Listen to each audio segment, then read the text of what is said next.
세계 증시는 빠르게, 우리 증시는 폭넓게 3분 증시입니다. 연합인포맥스 정윤교 기자와 함께합니다. 안녕하십니까? 안녕하십니까? 네, 먼저 간밤에 했었던 미국 증시 상황부터 정리해 주시죠. 네, 간밤 뉴욕 증시는 혼조세로 마감했습니다. 연준의 이달 금리 결정에 중요한 고용 보고서 발표를 하루 앞두고 또 다른 고용 지표와 서비스업 지표가 발표됐는데요.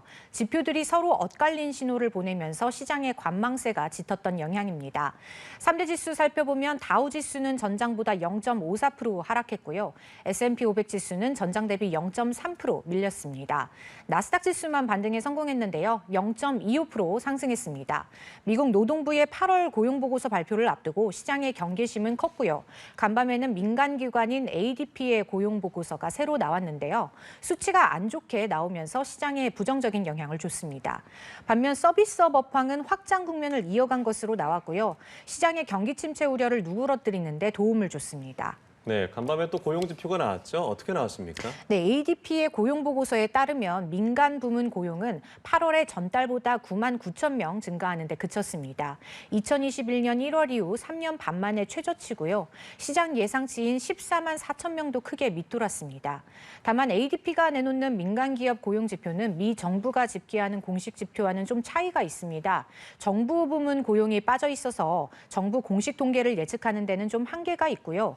우리 시각으로 오늘 밤 9시 반에 나올 노동부의 8월 고용보고서를 기다려보셔야겠습니다.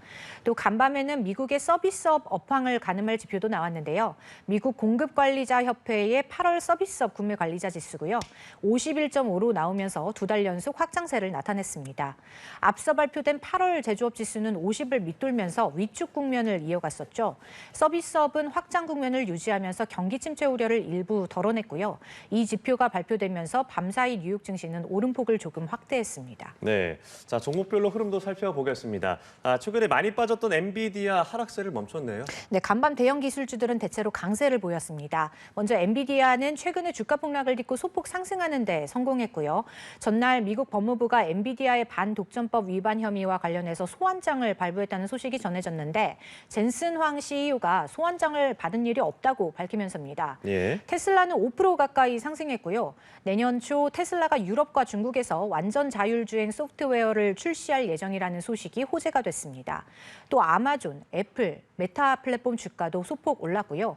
매그니피센트 7 종목 중에서는 마이크로소프트만 소폭 하락했습니다. 네, 그렇군요. 이제 우리 증시도 살펴보죠. 어제 코스피 시장은 어떻게 마무리됐습니까? 네, 어제 코스피는 외국인 매도세에 또다시 하락했습니다. 코스피 종가는 전장 대비 0.2% 내린 2,575.50으로 집계됐고요. 전날 3% 넘게 급락했던 만큼 장 초반 저가 매수세가 유입되면서 오름세를 보였지만 미국의 경기 침체를 우려한 외국인의 매도세에 결국 하락 전환했습니다. 지수는 장중 한때 2,560선까지 물러나기도 했고요. 외국인이 3거래일 연속 코스피를 팔아치우면서 우리 시장이 좀처럼 힘을 내지 못하고 있습니다. 네, 이렇게 대다수 업종이 하락을 했는데 특히 시총 1위 삼성전자 7만 원이 깨졌네요. 네, 그렇습니다. 삼성전자는 어제 1,000원 내린 6만 9천 원에 장을 마쳤습니다. 예. 결국 7만 전자에서 6만 전자로 내려갔고요. 삼성전자가 6만 원대에서 거래를 마감한 건 작년 11월 초 이후 10개월 만입니다. 반면 전날 8% 넘게 떨어졌던 SK하이닉스는 3% 가까이 반등에 성공했지만 16만 원대까지 오르지는 못했고요. 15만 9,400원에서 장을 마쳤습니다. 삼성전자와 SK하이닉스의 주가 향방을 가른 건 이번에도 외국인 투자자들이었는데요.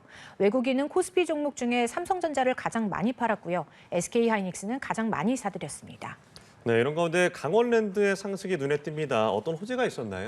네, 어제 강원랜드는 카지노 규제 완화 기대에 크게 올랐습니다. 전장 대비 7.85% 상승했고요. 문화체육관광부로부터 카지노 영업 제한 사항에 대한 변경 허가를 받았다는 소식이 전해지면서입니다.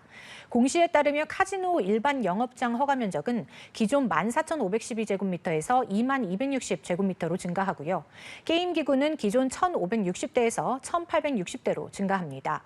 또 외국인 전용존 이용 대상은 기존 외국인 시민권자에서 외국인 시민권자와 영주권자로 확대되고요. 외국인 전용존 베팅 한도는 30만 원에서 3억 원으로 크게 늘어납니다. 이 조치로 강원랜드의 외국인 관광객 투자 유치가 탄력을 받을 거라는 기대가 나왔고요. 예.